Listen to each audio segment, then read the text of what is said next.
عید کی خوشی ہم کیوں مناتے ہیں؟ پہلے میں یہ تھوڑا سا واضح کر دوں کہ رمضان کا مہینہ اللہ نے پورا ایک ہمارے لیے خوشی کا مہینہ بنایا ہے، جس میں اللہ کی جنت کے دروازے کھول دیے جاتے ہیں، جہنم کے بند کر دیے جاتے ہیں، شیطان قید کر دیے جاتے ہیں، جنت کو روزانہ سجایا جاتا ہے، اللہ کا عرش پہلے آسمان پہ آ جاتا ہے، اللہ کی طرف سے اعلان ہو رہا ہوتا ہے، کوئی بخشش چاہنے والا، کوئی حاجت مانگنے والا، فرض 70 فرضوں کے برابر ہو جاتا ہے اور نفل فرض کے برابر ہو جاتا ہے، اور نفل اور فرض کا فرق اتنا بڑا ہے کہ قیامت تک 2 رکعت نفل پڑھتا رہے تو فرض رکعت کے ایک سجدے کے برابر نہیں، اور اس میں جو مر جاتے ہیں اہل ایمان ان کا حساب نہیں ہوتا،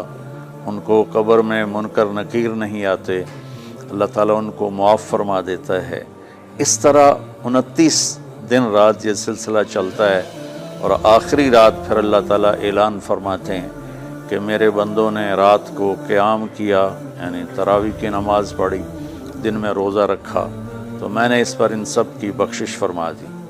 تو اس خوشی میں پھر ہم سب مل کر اللہ کی بارگاہ میں شکرانے کے مل کر 2 نفل ادا کرتے ہیں اور اللہ کا شکر ادا کرتے ہیں کہ یا اللہ تیرا شکر ہے، تو نے ہمارے گناہوں کو معاف فرمایا، جہنم کو ہم پہ حرام کیا، جنت کو ہم پہ واجب کیا۔ اصل تو عید کی خوشی کی یہ وجہ ہے۔ باقی جو اداسیاں ہیں، ڈپریشنیں ہیں، اس کی وجہ آپس کی محبتوں کا کم ہو جانا ہے، اور دنیا کی ایسی دوڑ جس نے اپنے آپ کو بھی بھلا دیا ہے، اور آپس کی نفرتیں ہیں، اور آپس کے بغض حسد ہیں، ان منفی جذبوں نے ہماری خوشیوں کو دھندلا دیا ہے، ورنہ رمضان کا ہر لمحہ خوشی کے لیے ہے، اور عید اس کی پیک ہے، اور پوری زندگی اللہ راضی ہو رہا ہو تو خوشی ہی خوشی ہے۔ ہمیں اپنے ملک سے، اپنی نسل سے آپس کی نفرتیں، حسد، بغض یہ مٹانے ہوں گے، تب جا کر ہمیں حقیقی خوشیاں حاصل ہوں گی۔ آپ عید کے لیے غسل فرماتے تھے اور اپنے کپڑوں میں سے اچھے کپڑے منتخب فرماتے تھے، اور فجر کی نماز کے بعد آپ اشراق نہیں پڑھتے تھے اس دن، باقی آپ کی ساری زندگی کا معمول تھا کہ فجر کے بعد آپ اشراق پڑھتے تھے، لیکن اس دن آپ اشراق نہیں پڑھتے تھے، غسل فرما کے پھر کچھ کھا کے، کوئی میٹھی چیز، کھجور ہی عام طور پر ہوتی تھی، کھجور کھا کے پھر آپ عیدگاہ کی طرف تشریف لے جاتے تھے، اور پہلے نماز پڑھاتے تھے، پھر خطبہ ہوتا تھا، اور اس کے بعد جس راستے سے آپ جاتے تھے اس راستے کو چھوڑ کر پھر اور راستے سے گھر واپس آتے تھے، پھر وفود سے ملاقات کرتے تھے، سرداروں سے، صحابہ سے ملاقات کرتے تھے، اس میں کچھ کھانوں کا اہتمام بھی ہوتا تھا۔ اس طرح ایک عام روٹین کی عید ہوتی تھی آپ کی، ملاقاتیں کرنا، کھانوں میں جانا، اور اچھے کپڑے پہننا، سب کو خوشی سے ملنا، یہ عید الفطر پر آپ کا یہ معمول تھا۔ اسلام جاوید بھائی 2 چیزوں کا مجموعہ ہے، ایک اللہ کا حق ہے جو عبادات کی شکل میں ہے، اور ایک اللہ کے بندوں کا حق ہے جو اخلاقیات اور معاملات اور معاشرت کی شکل میں ہے۔ یہ دونوں کمپلسری پیپر ہیں، دونوں لازمی پیپر ہیں، ان دونوں میں پاس ہونا ضروری ہے۔ میری نماز اچھی ہے لیکن میری دکان پہ جھوٹ ہے، تو نماز اس جھوٹ کی کمی کو پورا نہیں کر سکے گی۔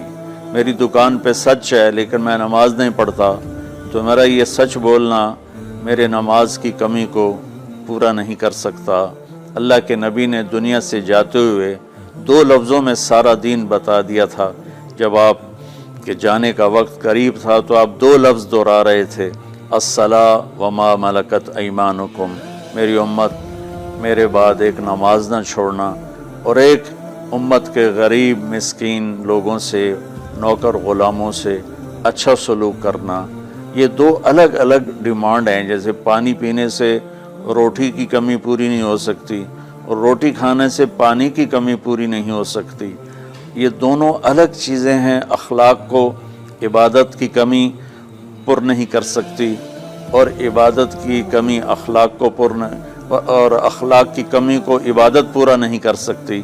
ان دونوں چیزوں میں پاس ہونا ضروری ہے، تب جا کر ایک معتدل معاشرہ وجود میں آتا ہے. پوری امت اس چیز کا شکار ہے، چونکہ جب بددیانتی اور جھوٹ اور ظلم عام ہو جاتا ہے تو پھر اس میں پورا معاشرہ ہی گناہگار اور مجرم بن جاتا ہے. صرف حکمرانوں کی بات نہیں رہتی. یہ تو ایک سوال کا جواب موسیٰ علیہ السلام کو اللہ نے دیا کہ اللہ تعالیٰ سے انہوں نے پوچھا، یا اللہ جب آپ راضی ہوتے ہیں تو اس کی کیا نشانی ہے؟ تو اللہ تعالیٰ نے فرمایا کہ میں بارشیں موقع پر دیتا ہوں، حکومت سمجھداروں کو دیتا ہوں، پیسہ میں سخیوں کو دیتا ہوں.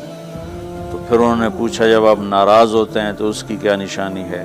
تو آپ نے فرمایا، اللہ تعالیٰ نے فرمایا کہ بارشیں بے موقع کرتا ہوں، حکومت نااہلوں کو دیتا ہوں اور پیسہ میں بخیلوں کو دیتا ہوں. تو جب معاشرے میں عمومی بگاڑ پیدا ہوتا ہے تو اس کا اثر پھر اس شکل میں ظاہر ہوتا ہے، کبھی کسی اور شکل میں ظاہر ہوتا ہے. اس چیز کے مجرم نہ صرف حکمران ہیں، نہ صرف بخیل لوگ ہیں، بلکہ تمام طبقات امت کی اجتماعی کوتاہی میں یہ حالات اللہ کی طرف سے پیدا ہوتے ہیں. اس میں ہم سارے ہی ایک دوسرے کو مجرم ٹھہرانے کی بجائے اپنے اپنے گریبانوں میں جھانک کر دیکھیں کہ تجھے کیوں فکر ہے اے گل دلے صد چاک بلبل کی، تو اپنے پیرہن کے چاک تو پہلے رفو کر لے، وفی انفسکم افلا تبصرون. ہر آدمی اپنے عیب دیکھے، اپنی کمیاں دیکھے اور انہیں دور کرنے کی وہ کوشش کرے، تو پھر ایک خوبصورت معاشرہ تشکیل پا سکتا ہے.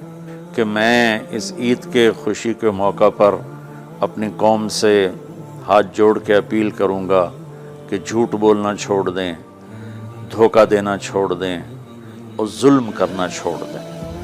مذہبی نفرت نے ہمیں تباہ کر دیا، سیاسی نفرت نے ہمیں تباہ کر دیا، صوبائی قومی نفرت نے ہمیں تباہ کر دیا، آپس کی رنجشوں کی نفرت نے ہمیں تباہ کر دیا. میں ساری قوم کے سامنے جھولی پھیلا کر چاروں صوبوں کے رہنے والوں سے اور ہر مکتب فکر سے متعلق اہل ایمان سے یہ درخواست کرتا ہوں کہ آئیں ہم سچائی کو اپنا ساتھی بنائیں اور دیانتداری سے اپنے آپ کو آراستہ کریں اور انصاف کا ساتھ دیں، نہ ظالم بنیں نہ ظالم کا ساتھ دیں. ایک حدیث سنا کے بات ختم کرتے ہیں. میرے نبی وضو فرما رہے تھے تو صحابہ آپ کے وضو کا پانی گرنے نہیں دے رہے تھے، نیچے سے لے کر کوئی پی رہا تھا، کوئی منہ پہ مل رہا تھا. تو آپ نے فرمایا ما یحملکم علی ھذا، یہ کیا کر رہے ہو؟ وہ کہنے لگے یا رسول اللہ، اللہ اس کے رسول کی محبت میں کر رہے ہیں. تو آپ نے فرمایا میں تمہیں بتاتا ہوں اللہ اس کے رسول سے محبت کرنے والا کون ہوتا ہے. فَلْيُسْتِقِ الْحَدِيثَ اِذَا حَدَّثَ، اللہ رسول سے محبت کرنے والا وہ ہوتا ہے جو ہمیشہ سچ بولتا ہے. فَلْيُؤَدِّ الْأَمَانَةَ اِذَا تُؤْمِنَ، جو ہمیشہ امانت داری سے کام لیتا ہے، کبھی دھوکہ فراڈ نہیں کرتا.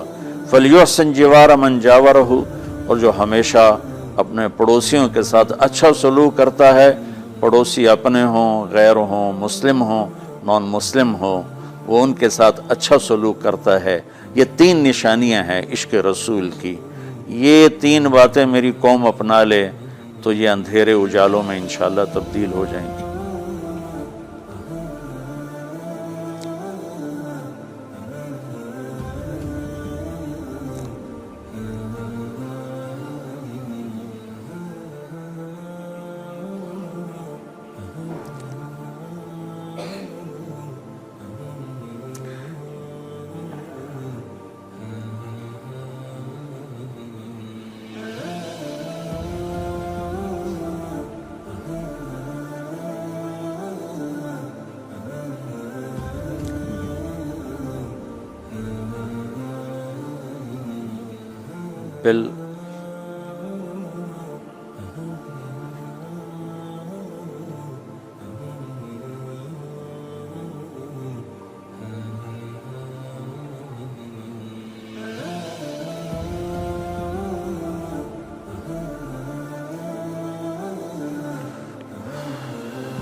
امید تو کبھی چھوڑنی نہیں چاہیے.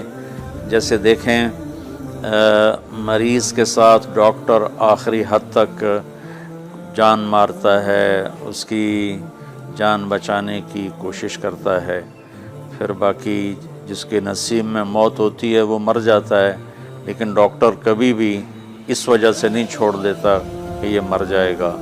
تو ہم اللہ کی رحمت سے بالکل نا امید نہ ہوں، مایوس نہ ہوں. مجھے اللہ کی ذات سے بہت امید ہے. ہمارا جو اس وقت قائد ہے، اسے سیاسی بیان نہ سمجھا جائے اللہ کے واسطے. میں ایک پاکستان کا شہری ہونے کی حیثیت سے اپنا تجزیہ پیش کر رہا ہوں. غلط بھی ہو سکتا ہے، صحیح بھی ہو سکتا ہے.